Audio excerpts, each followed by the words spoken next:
Football is back. Sort of. NFL training camps are here to breathe some football back into your lungs. It feels like the first day of school, and if you're Bryce Young, it looks like it too. Joe Burrow showed up looking like he lost a bet.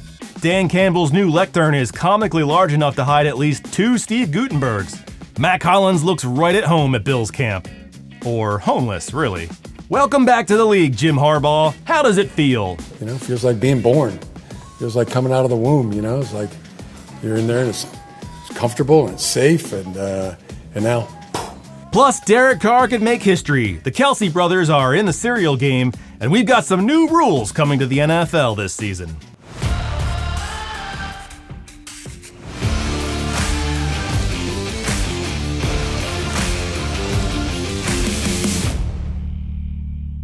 Welcome to Shut Up Football. I'm Jeff Stoltzfus, that's Kevin, and when it comes to the NFL, this is barely news.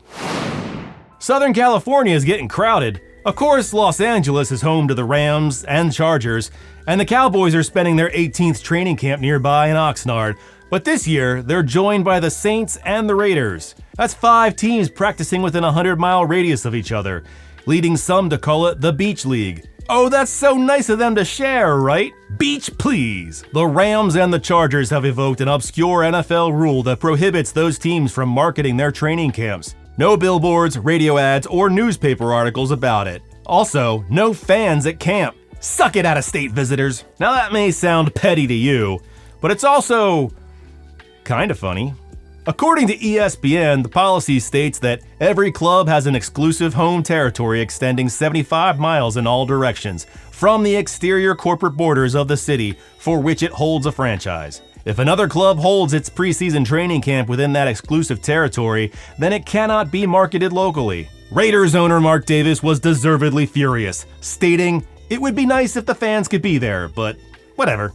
Speaking of the Saints, Derek Carr is on the verge of setting an NFL record. He could be the first to lose to all 32 teams.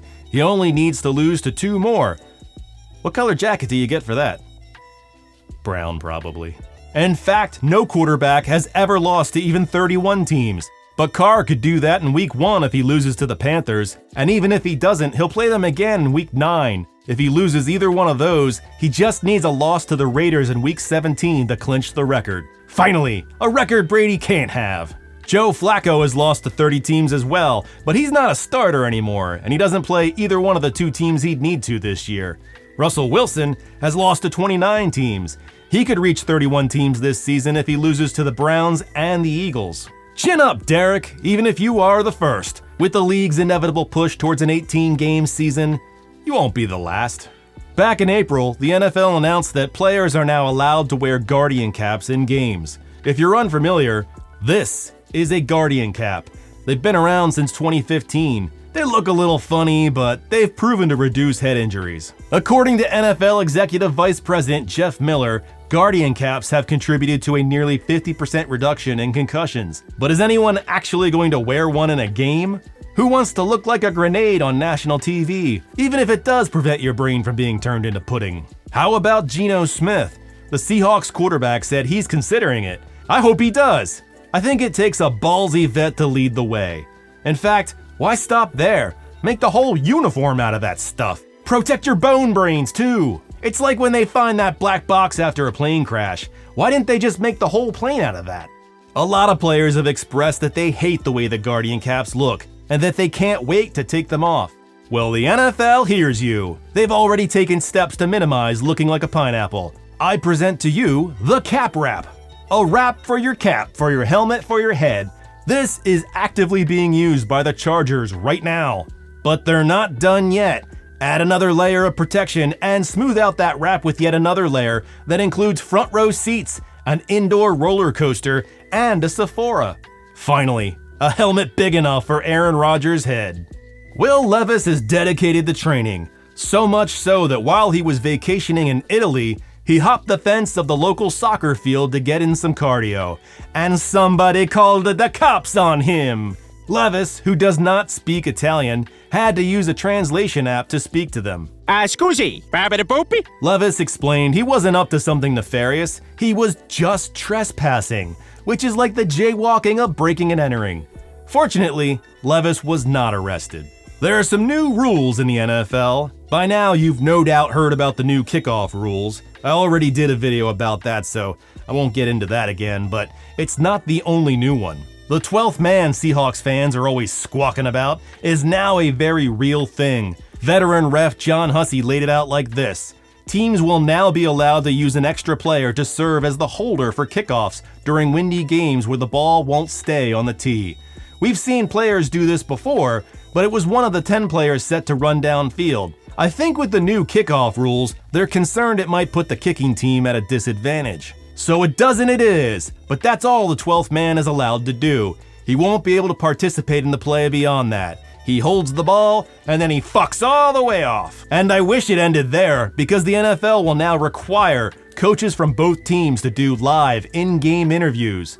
Yeah, that's a rule. Previously, they had the option to speak with reporters before halftime, which I personally find to be dead air. I don't even care what my coach has to say, unless he just goes off the cuff and starts rapping. At first, this sounded like M. Night Shyamalan directing one of Bill Belichick's nightmares. But then a spokesman from the NFL clarified the rule. When requested by the televising network, both clubs must make available the head coach or either the offensive coordinator or the defensive coordinator for an in-game, on-camera interview at the end of quarter breaks or at halftime. They think this is good TV, and I disagree.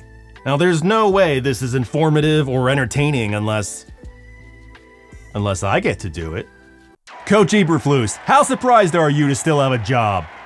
What's your favorite mental illness? Eugenics, yes or hell yes? I hear you can draw an amazing likeness of the Prophet Muhammad. Can you show us right now? The Kelce brothers love cereal. In an episode of their New Heights podcast, they rank their favorite cereals. Just a consistent, always good for me, and that's Apple Jacks, man. I love some good Apple Jacks, man. Great cereal. It turns out cereal loves them back. The Kelce brothers have teamed up with General Mills to create a new cereal that combines all their favorites: Cinnamon Toast Crunch, Lucky Charms, and Reese's Puffs. The cereal's called diabetes. It's called Kelce Mix, which is a lot easier to market than the ones that I came up with. Cherry Bros, Raisin Beards, and Honey Bunches of CTE. But that's not all. There's also 4 different limited edition Kelce's Pick collectible boxes of Honey Nut Cheerios, Cinnamon Toast Crunch, Lucky Charms, and Reese's Puff cereal, which feature the brothers on the packaging. General Mills sent the brothers to cereal training camp, where it looks like they fought some children and climbed out of a bee's butthole. Unfortunately, it had to be shut down after Travis tested positive for sugar smack. According to some guy at General Mills, we hope this collab inspires our fans to think about their own all-time cereal creations. Yeah, man, that's what kids do. Does he think the Kelce brothers invented mixing cereals? I must have tried 50 combos as a kid. If I got a Foose Mix cereal, I'd start with Captain Crunch, because I'm a sadist and it's like eating a bowl of broken glass. I love it. Chew that into submission. Then Honey Nut Cheerios. It's delicious, and it gaslights people that it's healthy, followed by Life, which answers the question, what if wet newspapers were a cereal? Actually, scratch that. I do like Life, but it might not pair well with the other cereals. Swap it out for Corn Pops. Honey Corn Crunch. That sounds delicious. A lot better than Captain Nut Pops. The Kelce cereals will be available this September. The Kelces have their hands in everything all of a sudden. Steakhouses, movies, they've got their own beer company.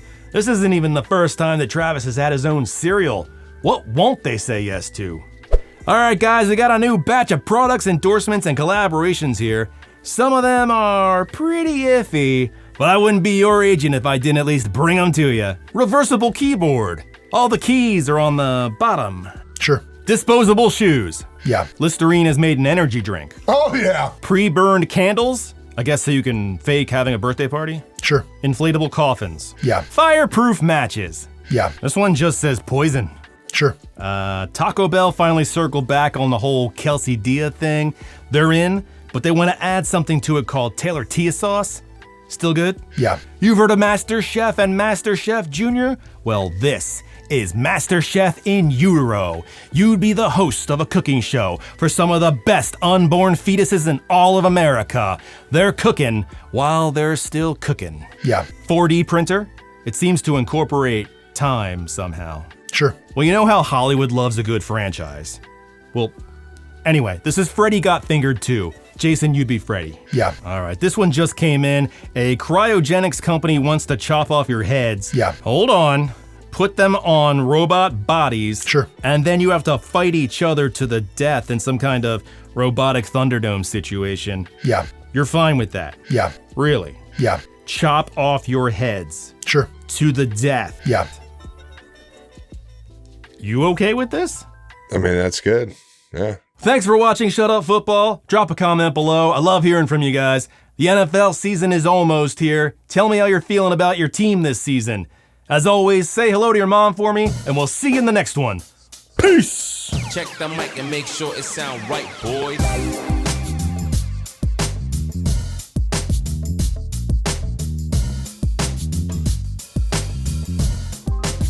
It sound right, boy.